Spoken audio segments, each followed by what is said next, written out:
नहीं किसी से भीख मांगना। आप लोगों का भी यह नारा चल रहा था और एक महत्वपूर्ण और सबसे ज्यादा पूरे छत्तीसगढ़ का आज का जो विषय है पिछले ज्वलंत कुछ दिनों से जो चल रहा है शिक्षकों के बीच में, वह विषय है आप लोगों का बीएड सहायक शिक्षक की नौकरी सरकार सुरक्षित रखे,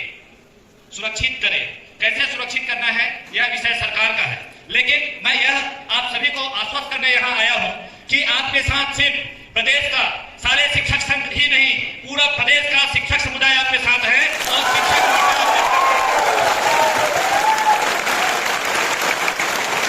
मेरी हमारी एकता जिंदाबाद, जिंदाबाद, जिंदाबाद, हमारी एकता जिंदाबाद, जिंदाबाद, जिंदाबाद, एक ही नारा एक ही मान, समायोजन, समायोजन, एक ही नारा एक ही मान, समायोजन, समायोजन। आप सभी निर्दोष हैं और यह सरकार बहुत अच्छे से जानती है। मैं यहाँ आने के पहले हमारा छत्तीसगढ़ शिक्षक संघर्ष मोर्चा के सभी प्रदेश अध्यक्षों से मैंने बात किया कि हमारे छोटे भाई छोटे बहन अंबिकापुर से लेके रायपुर तक करुणा यात्रा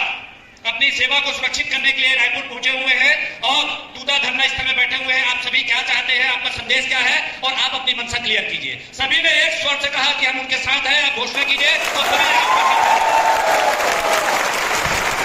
छत्तीसगढ़ का सबसे बड़ा शिक्षक समुदाय आपके साथ खड़ा है, चाहे वह संजय शर्मा जी हो, मनीष मिश्रा जी हो, विकास राजपूत जी हो, स्वयं वीरेंद्र दुबे जी और ये लोग वे लोग हैं जो असंभव को संभव करने की क्षमता रखते हैं। और आज जो आप लोगों के साथ जो समय चल रहा है, जो घड़ी चल रही है, तो मैं समझ सकता हूँ सभी लोग अंदर से दुखी है, पीड़ित है और कहीं कहीं यह महसूस कर रहे हैं कि हमारे इस सर्विस में कोई खतरा उत्पन्न न हो। और यह जायज है क्योंकि आपकी विधिवत विज्ञापन के बाद में आपने सर्विस हमको दिया और सर्विस देने के बाद यदि आप इस सर्विस को छीनने का किसी भी प्रकार का प्रयास करेंगे, पूरे प्रदेश के 1 लाख से ज्यादा शिक्षक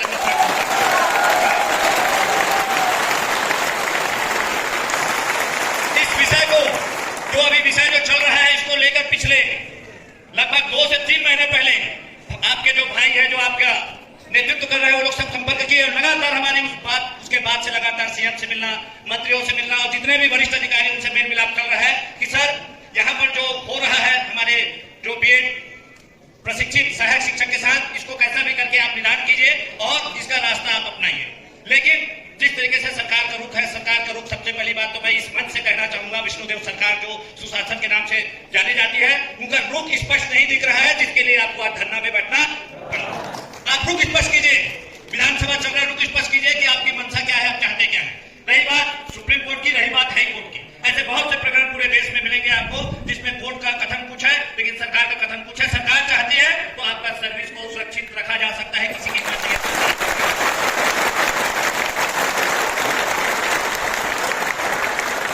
और सेवा को सुरक्षित करना सरकार का दायित्व है, क्योंकि आप इसी प्रदेश के बेटी है, भाई है, बहन है और बेटे हैं और इसको सरकार को समझना चाहिए, विष्णुदेव साय जी को समझना चाहिए, मंत्रिमंडल को समझना चाहिए कि हम कैसे इनका एक ऐसा उपयुक्त रास्ता निकालें कि इनकी सेवा को किसी भी प्रकार का खतरा न रहे और ये सुरक्षित रहे। आज आपको स्कूलों में रहना चाहिए, लेकिन आप लोग यहाँ धरना स्थल में बैठे हैं, इसकी दोषी यदि कोई है सरकार है कि आप समय रहते क्यों उपाय नहीं कर रहे।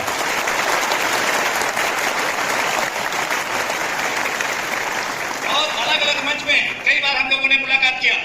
हर जगह उपस्थित रहे, कोर्ट से लेकर सभी जगह, लेकिन जो जैसा परिस्थिति है, लेकिन सबसे ज्यादा महत्वपूर्ण हमारा वहां उपस्थित होना, हमारा मेल मिलाप करना, अनुनय करना, विनय करना, निवेदन करना, ये अपनी जगह है। लेकिन सरकार का दायित्व होता है कि प्रदेश के जितने भी जनता है और खासकर कर्मचारी वर्ग जो उनसे जुड़े हुए अंग है, प्रमुख स्तंभ है, ऐसे विषय को गंभीरता से लेते हुए उनका निराकरण करना चाहिए। और निराकरण यदि सरकार नहीं करती तो पूरे प्रदेश के शिक्षक इस धरना स्थल में रहेंगे, पूरा एरिया जो है फट जाएगा।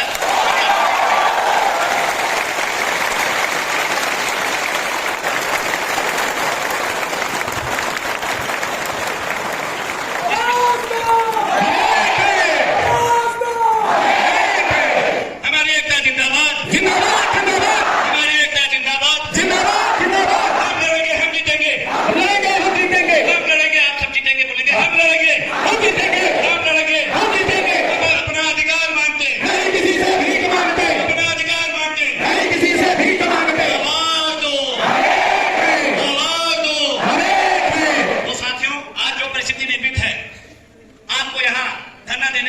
सरकार ने विमर्श किया है। हम माननीय सर्वोच्च न्यायालय, माननीय उच्च न्यायालय के निर्णय का सम्मान करते हैं, लेकिन हमारा एक ही कहना है और वह है हमारी सेवा सुरक्षित रहनी चाहिए। हमारे भाई बहनों की सेवा सुरक्षित रहनी चाहिए और जब तक वो सेवा सुरक्षित नहीं रहेगी हमको इस धरना स्थल में बैठकर अपनी सेवा को सुरक्षित करना है।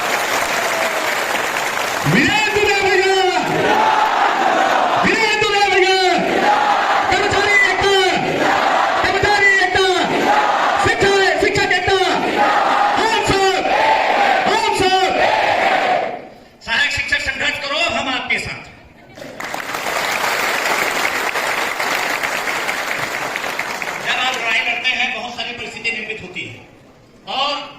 पिछले 22 वर्षों का अनुभव मैं आपको बताना चाहता हूं। मैंने पहले भी भाई लोगों को बताया, लेकिन हर कोई वहां उपस्थित नहीं था। आप सभी सुनिए, जब आप लड़ाई लड़ते हैं, कई प्रकार के तत्व आपके आसपास ऐसे तत्व जो है आपको निराश करने का प्रयास करते हैं, हताश करने का प्रयास करते हैं, लेकिन आपको हताश निराश नहीं होना है। जब तक आपकी लड़ाई में आप जीत नहीं सकते, पीछे नहीं।